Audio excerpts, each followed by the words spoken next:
Welcome back to USA Car Reviews, where we take a deep dive into the cars that define different eras of the American road.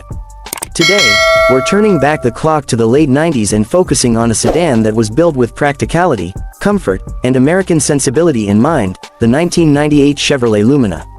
This was a time when Chevrolet was trying to provide a dependable family sedan for buyers who wanted something straightforward, affordable, and not too flashy, and the Lumina fit that bill perfectly. It wasn't the kind of car that would dominate magazine covers or star in Hollywood blockbusters, but it was the car you'd see everywhere, in suburban driveways, at grocery store parking lots, pulling up to schools, and cruising along highways.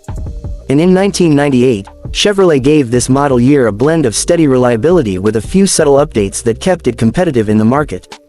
The Lumina name had been around since the early 90s, replacing the Chevrolet celebrity and serving as Chevy's main midsize sedan offering. By the time we got to 1998, the Lumina was in its second generation, which ran from 1995 through 2001. The second-gen design was more rounded and modern compared to the boxy shape of the earlier models. This gave the car a softer, more aerodynamic profile, something that was a big deal in the mid to late 90s, when curvier body styles were becoming the industry norm. The 1998 Lumina carried this design forward without major changes from previous years, but it had a confident, clean look. The wide front grille with the Chevrolet bowtie emblem sat proudly in the center, and the headlights were simple yet functional. It was the kind of styling that wouldn't turn heads, but it wouldn't offend anyone either, perfect for the market it was aimed at. Under the hood, the 1998 Lumina came with two engine choices. The base engine was a 3.1-liter V6 producing around 160 horsepower, which was more than enough for everyday driving, especially when paired with the smooth 4-speed automatic transmission that came standard. For those who wanted a little more punch, there was an optional 3.4-liter V6 generating 215 horsepower, and that was the same engine found in some sportier GM models of the time.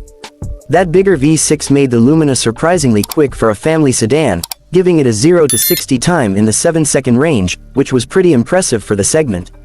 No matter which engine you chose, the Lumina was front-wheel drive, offering predictable handling and good traction in rain or light snow, another factor that appealed to families and commuters alike. The driving experience in the 1998 Lumina was exactly what you'd expect from a Chevrolet sedan of the era: smooth, quiet, and comfortable. The suspension was tuned for ride comfort rather than sharp cornering, meaning it soaked up bumps in rough roads without much fuss. Steering was light and easy, making it perfect for city driving and parking. While enthusiasts might have found it a bit too soft or uninspiring, the average buyer loved how easy it was to live with. On the highway, the Lumina felt stable and planted, and with that larger V6, it had plenty of passing power.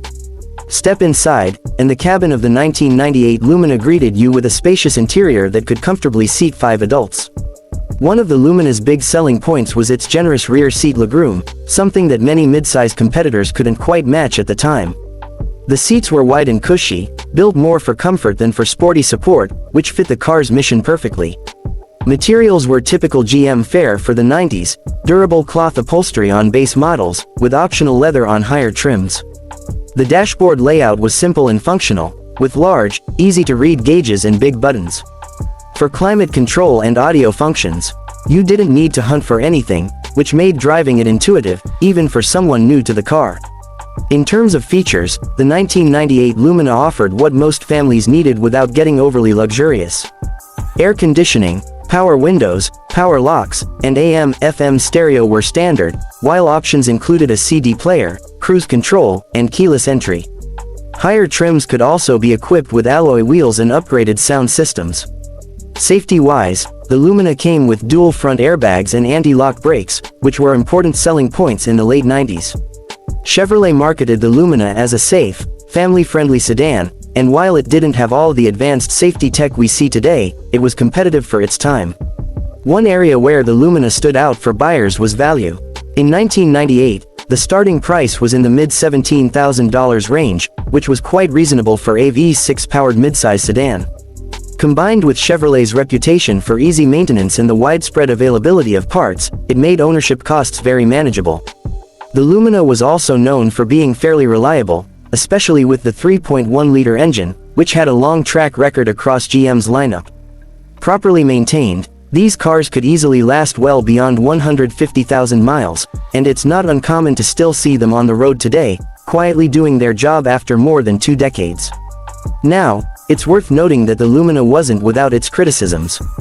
Some reviewers at the time pointed out that while the car was dependable and comfortable, it lacked the refinement of some competitors like the Toyota Camry or Honda Accord. Interior materials were more functional than upscale, and the ride, while smooth, could feel a little floaty over certain road conditions.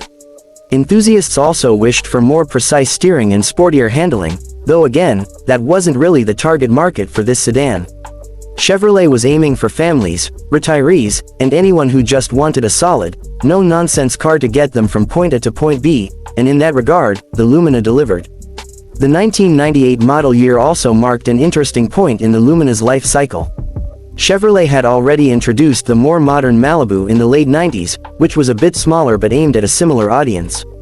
This meant the Lumina was slowly moving toward the end of its production run, which would conclude just a few years later. Still, in 1998, it remained a strong seller for Chevy, thanks to its spaciousness, comfortable ride, and attractive pricing.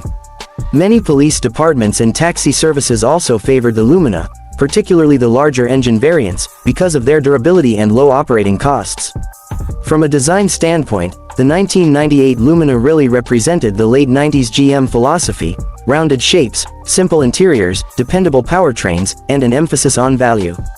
It didn't try to be overly flashy, and it didn't need to. This was a car you could hand down to a teenager, use for the daily commute, or take on long road trips without worry. The large trunk space made it practical for vacations, grocery runs, and everything in between. For collectors or enthusiasts today, the 1998 Chevrolet Lumina might not be the most obvious choice.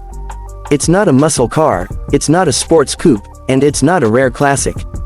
But it is an important snapshot of what many Americans were driving in the late 90s. It's a reminder that the car market isn't just about high-performance machines, it's also about the dependable workhorses that keep families moving day after day. In that sense, the Lumina is a true success story, even if it never captured the spotlight in the way some other models did. So, if you find a 1998 Lumina today in good condition, it can still make for a reliable and inexpensive daily driver.